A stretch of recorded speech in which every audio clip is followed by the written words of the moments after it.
O treinador do Magomed Ankalaev está acusando o Poatan de ter usado lubrificante, uma vaselina, para deixar ele mais escorregadio na luta contra o Ankalaev. E tem mais, tem Conor McGregor na Casa Branca, tem uma possível saída do Michael Chandler do UFC 314 e tem também um possível retorno do Nate Diaz. Vamos lá, tem muita coisa pra gente falar no vídeo de hoje.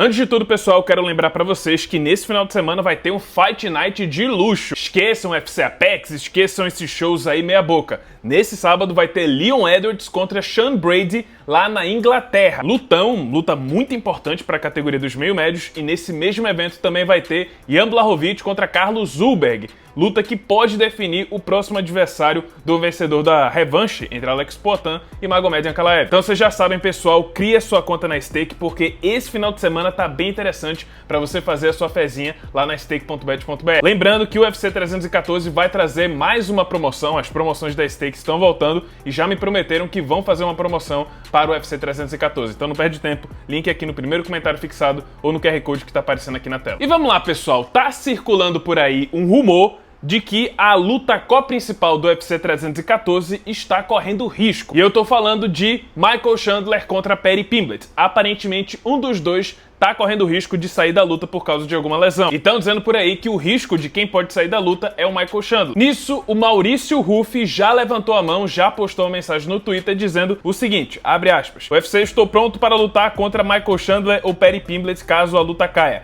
Estou 100% fisicamente e estou pronto. Vocês têm meu número, basta ligar. E aí tem muita gente comentando na internet sobre o que pode acontecer. Será que o Ruffi realmente pode entrar no lugar de algum desses dois caso a luta caia? Assim, sinceramente eu não vejo o UFC fazendo Paddy Pimblett contra Maurício Ruffi. Não imagino o UFC, assim, colocando duas promessas assim para se enfrentar para que uma seja eliminada e a outra possa prosperar. Talvez botar o Ruffi contra o Michael Chandler, eu, assim, acharia mais provável, só que eu acho que se essa luta cair, eu acho que faria mais sentido pro UFC remarcar esse combate ou então colocar outro veterano, um cara um pouco mais velho do que o Paddy Pimblett. Porque assim, a intenção dessa luta aqui é bem óbvia, a mesma intenção das últimas duas lutas do Paddy, contra o Tony e contra o Bobby Green. É promover o Paddy, é fazer aquela troca de guarda, o Paddy ascender cada vez mais na categoria. Se for esse o caso, se o Michael Chandler sair dessa luta, eu acho que é bem mais provável casarem o Renato Moicano contra o Paddy Pimblett. Porque assim, já tem aquela narrativa, eles já vinham se provocando há bastante tempo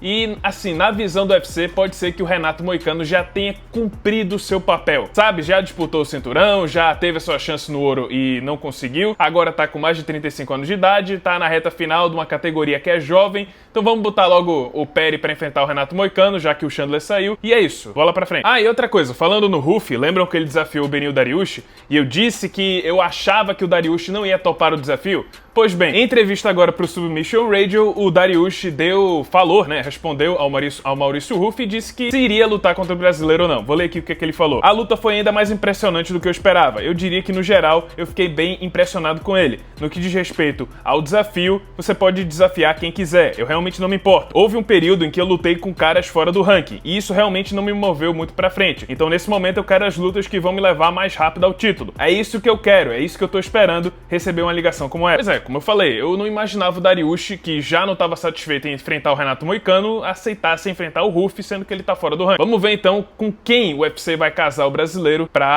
na próxima rodada, visto que eu acho que, na minha opinião, tá bem claro que ele precisa enfrentar um ranqueado. Podia ser, inclusive, o Benu Saint-Denis, que, por algum milagre, vindo de duas derrotas seguidas, subiu no ranking, enquanto o Ruffi, que aplicou talvez o melhor nocaute do ano, sequer entrou nele. E agora vamos falar do UFC 313 mais uma vez, porque o treinador do Magomed Ankalaev tá acusando o Poatan de ter trapaceado na luta contra o russo. Em entrevista no canal russo Ushataika no YouTube, o Surab Magomedov, o treinador principal do Magomed Ankalaev, achou que o Poatan tava muito escorregadio na luta, que o Ankalaev não tava conseguindo ter uma boa pegada no brasileiro. Aí, olha só o que ele falou pro Ushataika. Quando o Magomed o empurrou para a grade e o prendeu lá, perto do nosso corner, pareceu pra mim que o Pereira estava escorregadio com alguma coisa, lubrificado com algo. Isso acontece. Lutador lutadores passam óleo para sessões de sparring ou quando estão cortando peso. Eles usam um tipo de creme ou pomada, que dessa forma o suor não escorre, mas acaba ficando fixo. O Glover Teixeira tem muita experiência nesse assunto. E ele ainda continua. Magomed também disse que o Alex estava com um cheiro, como se ele estivesse com algum óleo, e que tinha algo em seu cabelo que estava pegajoso. Poatan é careca. Assim, eu acho que isso é uma acusação muito séria, porque ele não tá só apontando o dedo pro Poatan, tá apontando o dedo pro Glover, pra toda a equipe do brasileiro e também para a administração do próprio UFC. E também para a Comissão Atlética de Nevada, que aparentemente permitiu que a equipe do Poatan entrasse com essa pomada dentro do octógono. Ah, mas calma, Carlos, pode ter sido vaselina, tal, que o corner do Poatan passou. Para quem não sabe, desde 2009, por causa daquela polêmica da luta entre Georges St-Pierre e BJ Penn, que na época, sim,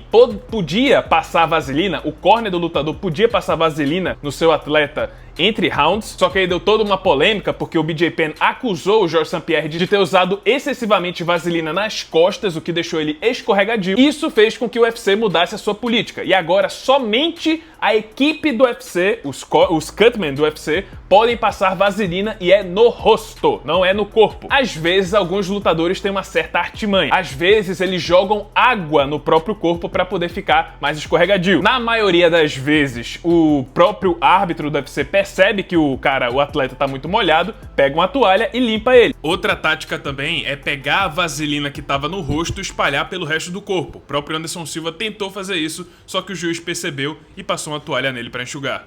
Pode ter sido isso que o Poatan tentou fazer? Eu não me recordo desse momento na luta. Pode ter sido. O momento até que não foi captado pela câmera, mas que ele conseguiu entrar dentro do octógono com vaselina, uma pomada especial que fixa o suor no corpo, aí eu acho que é uma acusação bem séria e que não é só em relação ao Poatan, é em relação a todo o UFC. E pessoal, enquanto ele não volta do octógono, enquanto ele tá parado há quase 4 anos, Conor McGregor agora tá fazendo side quest e apareceu do nada na Casa Branca. Olha aqui, Trump se encontrará com o polêmico lutador irlandês Conor McGregor no dia de São Patrício. O ex-campeão de MMA, recentemente considerado civilmente responsável na Irlanda por uma mulher de Dublin, traz sua mensagem anti-imigração para a Casa Branca. Engraçado que na semana passada o Trump já estava elogiando o Conor McGregor, disse que era um fã do irlandês, acho que era já premeditando essa visita dele para a Casa Branca, nesse feriado de São Patrício, que é um dos feriados mais importantes da Irlanda. Conor tá na Casa Branca, mas e aí, lutar quando? É o seguinte, pessoal, para quem não sabe, esse ano é o ano de renovação dos direitos de transmissão do UFC. E a grande aposta agora é que o UFC vai deixar a ESPN de vez e quer fechar com a Netflix. Inclusive, parece que o Dana White está furioso com a ESPN porque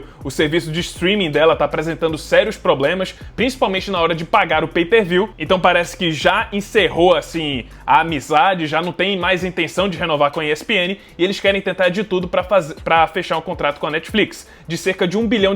O que é que o Dana White pode oferecer assim de retorno imediato assim que esse novo contrato for fechado? Olha, fecha um contrato comigo que eu faço uma luta do Conor McGregor com a sua transmissão. Independente do tempo que ele tá parado ou da fase que ele se encontra, Conor McGregor é garantia de pelo menos 1 milhão de pacotes pay-per-view por luta. E eu acho que é por isso que o UFC ainda tá segurando o Conor, pra poder usar ele como uma peça de manobra pra poder fechar com a Netflix. Olha só, eu tenho o Conor McGregor, você também pode ter o Conor McGregor se fechar esse contrato comigo. E tem também um certo debate de que o UFC pode finalmente abandonar o formato pay-per-view, e agora os eventos seriam transmitidos pela Netflix, da mesma forma que tá acontecendo com a WWE. Enfim, acho que é a única explicação pro Conor ainda não ter voltado, e mais pra frente a gente vai discutir mais a respeito desse assunto. E falando em Conor McGregor, olha só quem deu as caras. Nate Diaz disse que quer voltar pro UFC para tentar ser campeão e fechar o seu legado. É interessante assim porque o Diaz, ele não tá assinado com nenhuma organização,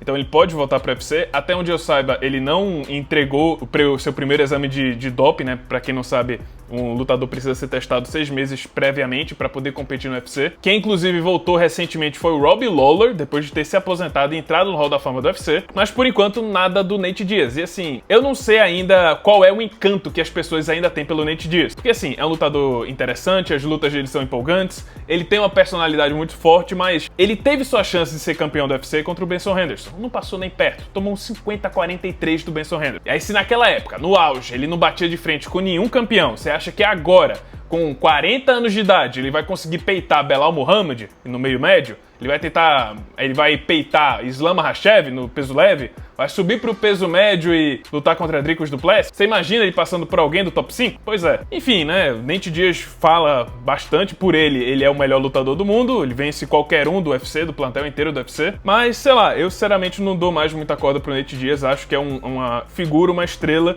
de pelo menos 10 anos atrás que ainda consegue se manter minimamente relevante agora em 2025. Mas é isso, pessoal. Esse foi o vídeo. Espero que tenham gostado. Se você gostou, deixa seu like, se inscreve no canal já ativando o sininho das notificações para não perder o próximo conteúdo. E é isso. Muito obrigado por terem assistido e até a próxima.